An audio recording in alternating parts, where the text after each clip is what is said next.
Hey everybody, this is Josh Runquist here for the Heavy Debriefings YouTube channel with another edition of Out Today and What I Missed, this time for October 11th, 2024. This week, we got 17 album reviews. 10 that are out today, 7 I've missed along the way, no time to dilly-dally. Let's get into it. First up, we have Alias No One with Weight of the World. This is a debut album from a Finnish progressive melodeath band that does some pretty radical stuff, and it sounds right up my alley. There's a little bit of that progressive melodeath like I mentioned, goth rock, and other great moments. It kind of reminds me of the third era of Amorphous, think Skyforger, Silent Waters, that kind of stuff. It's quite a unique experience, and they do things in their own way. It's dark, the lyrics hit hard, especially for the state of the world that we live in, and the musicality on display is on point. This is how you take the genres of progressive metal and melodeath, and a little bit of goth, and turn it on its ear. It's so catchy, but they know when to be heavy in all the right spots, and it has that great instant replay value. Give this one a shot if you're looking for something different yet familiar in the melodeath world. I can't imagine you'd be disappointed. Next up, we have Cemetery Skyline with Nordic Gothic, and this is an album of the year contender for me, and it's not even close. Ever since I first heard Violent Storm the day that it came out, I knew that this album was going to be so full of potential, and everyone on board does everything they can to make one of the greatest gothic metal albums of the year. When you feature past and present members of Dark Tranquillity, Sentenced, Insomnium, and Amorphous, of course you're going to have some of that melodeath and gothic sound seeping through, but when it comes to that gothic sound, it doesn't really sound like any of the other bands that they've done previously. You'll hear some 80s influences, you'll hear some of the Peaceful 3 influences, and you'll hear some modern gothic styles going on as well. It is straight up goth in every sense of the genre, but just expanded upon and a real love letter to the genre. 2024 has been an incredible year for everything goth rock and gothic metal, and this is just a shining example of how you do it.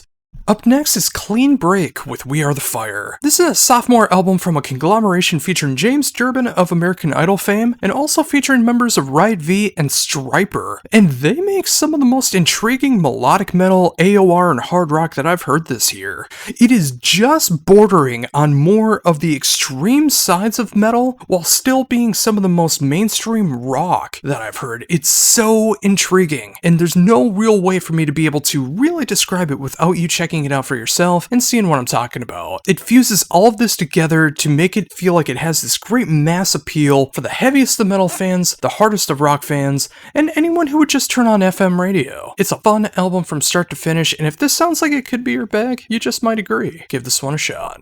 Next up is The Crown with Crown of Thorns. In what is essentially their self-titled album, because they started off as Crown of Thorns, the band really knows how to show off their classic sound of that melodic death metal with thrash metal infused inside all of it. But what makes this truly stand out is the fact that they can expand upon their sound. On this album, I hear moments of industrial, I can hear some black metal elements, and of course that signature Crown sound that we all know and love. This is just a band that just feels so invigorated, and it's just so fantastic to see because they've been putting out stellar album after stellar album ever since they started, and it just feels like that motivation just keeps getting stronger and stronger with every single release. If you've never checked them out before, I think this is the perfect album to start off with. Seriously, give this one a shot.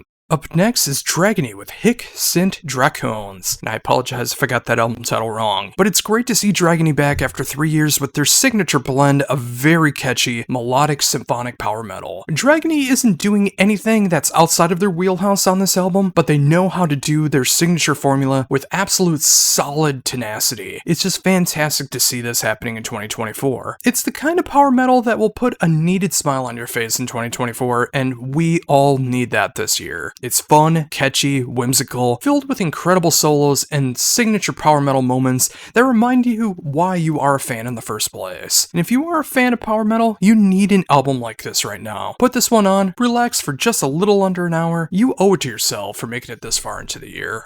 Up next is Hell is Other People with Moray. This is a sophomore album from a Canadian post-black band that incorporates some post-hardcore, screamo, and emo elements into a way that makes for one of the most emotional black metal albums of the year. I know this won't be for everybody, but if you just give it a chance, you'll see what kind of emotional elements hit here, and it strikes you so very, very hard. It is so cathartic with the musical experience. The lyrics just hit me so very, very hard. And when you mix that with cascading and transcendental experimental black metal, and of course the post-black. It is just one of those albums that you cannot turn off. You need to hear it from start to finish. It's a perfect example of how black metal can be a gut punch emotionally and rip your heartstrings to shreds. Give this one a shot whether you're a diehard black metal fan, you grew up listening to 2000s post-hardcore, or you're just looking for something different. This might be for you. Up next, we have House of Lords with Full Tilt Overdrive. I love that pinball reference. And wouldn't you know it, the pinball reference is also in the album cover as well. But House of Lords has been around for over 3 decades, getting close to 4 decades now, and they just make some of the greatest AOR, melodic metal, hard rock, all of that power-driven stuff that you love so very much. And they have not lost a step at all over the past decades. And Full Tilt Overdrive is a perfect example of that. It's just done in 2024, but it sounds just like you remember, just updated slightly enough. This is the kind of stuff that you put on when you need a smile on your face. It takes you back in time, but you're still in 2024. And of course, House of Lords is just one of those bands that has that authenticity behind it that you're not going to hear from anyone else. It's great to see the band continuing to go into their strongest moments into 2024, and if you check it out, you just might agree. Next up, we have Kozoria with The Source. This is a debut album from a French outfit that is tailor-made for 2024 prog nerds, the new fans of Gojira thanks to the Olympics, and hey, there's some other stuff in here as well. It's great to see bands that are being influenced by Gojira because they really know how to do those deep, really thought-provoking riffs and lyrical content, but I also love it when a band can take that as an influence and create something of their own. Of course, it's down-tuned and there's a lot of intensity going on, but I also hear some genre bending like someone like Devin Townsend would do. I hear that aggressive genre bending that I hear from a band like Orbit Culture, and hey, do I hear some Catatonia in here?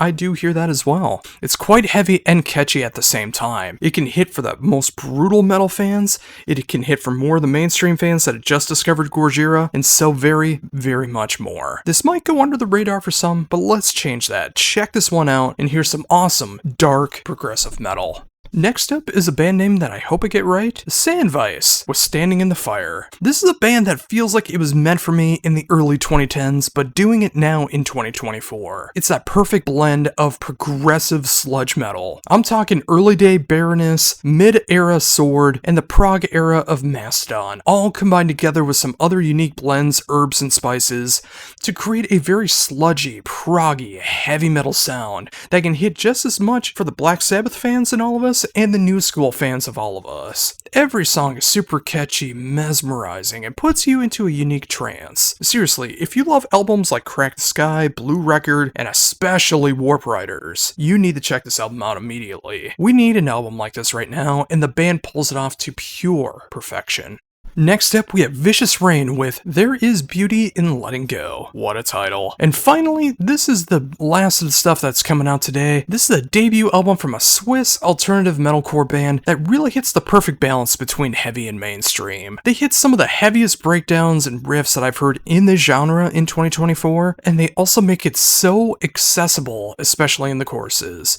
You know, a lot of metalcore bands have been pulling this off since the 2000s, and that second wave of metalcore sound is very, very strong in 2024. This is another perfect example of how to do that right. This is another band that should be on mainstream rock radio right now over here in the States, and maybe one day they will be. But if you dig this style of metalcore, you really should give this one a chance, as it is one of the finest examples of the year, and it might just strike a chord.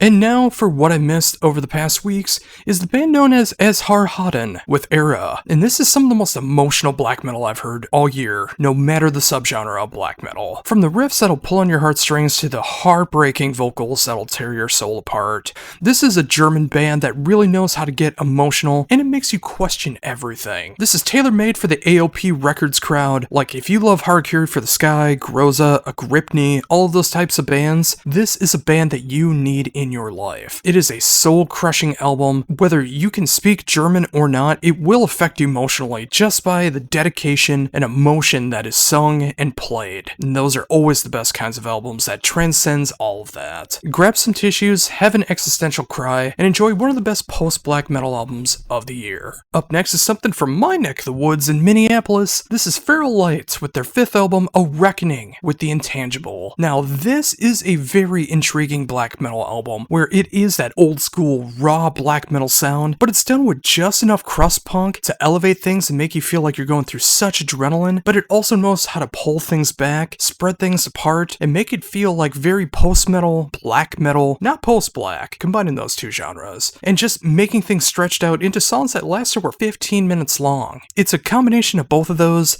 Whether you love the faster stuff or the slower stuff, it is pure black metal from start to finish, and it really does feel feral. There's no better way to describe that. It's one of the most ruthless albums of 2024, especially in the black metal vein. If you enjoy this kind of stuff, I can't imagine you'd be disappointed.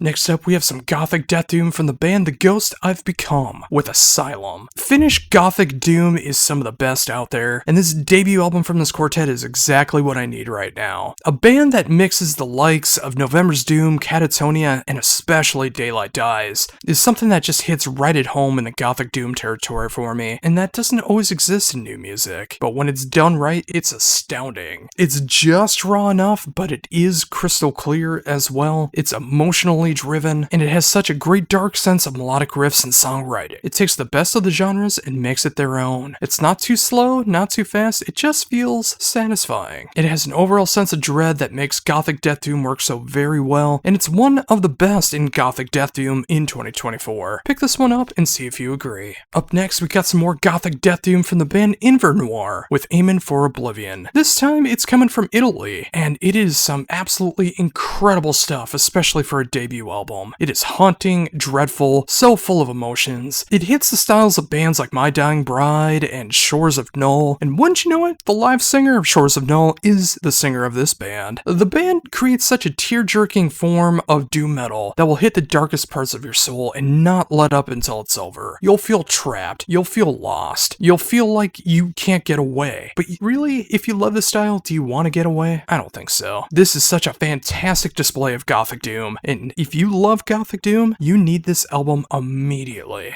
Next up, we have one of the most intriguing albums I've heard in such a long time, from the band known as Lowen, with Do Not Go to War with the Demons of Mazadran. This is a sophomore album from a UK outfit that combines progressive, doom, almost black metal, and Middle Eastern elements that create such a fascinating trip. It's like if you mix Mastodon, Subterranean Masquerade, and Agercocky combined together. Yes, you heard that right.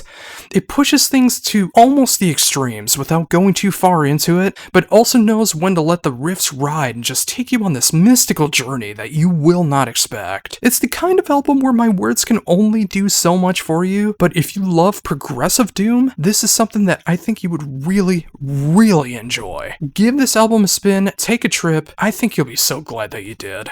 Next up, we have Mood Hoover with Love and Loss, the brand new venture from Neil Elsgood, formerly of the project And Now the Owls Are Smiling, which is one of the most dark, atmospheric black metal bands that I've heard in the 2010s and 2020s. Now that that project has been laid to rest, he's taking another form of dark, atmospheric genres, funeral doom. This is a funeral doom album done to the absolute T. It's haunting, brooding, it feels like you're trapped in a fog-covered graveyard and trying to escape before it sucks you in. With most songs over the 12-minute mark, just 2 of them under the 10-minute mark, this is quite the journey of an album if you are not expecting it. It feels perfect for this time of year with autumn and Halloween on the horizon. It's the kind of album you put on late at night, and if anything interrupts your experience, you'll jump out of your seat in fear. I can't express it any better than that. If you love funeral doom, if you love that raw feeling that it comes with it, especially in the atmospheric form, you need to check this one out. And also go back and check out And Now the Owls Are Smiling. And finally, we end things with Realm of Wolves, with Hegemon of Cold Seas. We end things with more post-black, coming from the sophomore album of this Hungarian band that hits all the right spots of black metal for this category. It's just raw enough, but there's enough polish in here so it doesn't sound unlistenable. It is very emotional, filled with despair, hopelessness, and loss, everything that you expect from the genre. If you like the stuff of Wilderness, Alcest, Vatnat Viscar, and even Woods of Ypres at times, I think you'll be able to find something to appreciate here. If you're not a fan of raw production, this could easily turn you off, but if you do appreciate that atmospheric moments that goes in all of it, I think you'll put a trance over you and create this otherworldly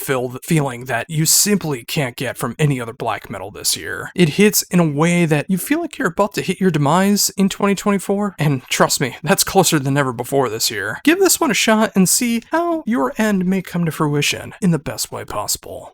And there you go, folks. 17 brand new album reviews for Out Today and What I Missed for October 11th, 2024. What do you think? Did I pick out some good albums? Did I pick out some bad albums? Should I stay away from joining that Winger cover band? You let me know. But of course, come back next week as we cover the albums of October 18th, 2024 for Out Today and What I Missed. And trust me, there's a lot left over from this week that I just simply could not cover, and you'll be hearing them next week. But until then, this has been Josh Runquist for the Heavy Debriefings YouTube channel, saying embrace the skullet.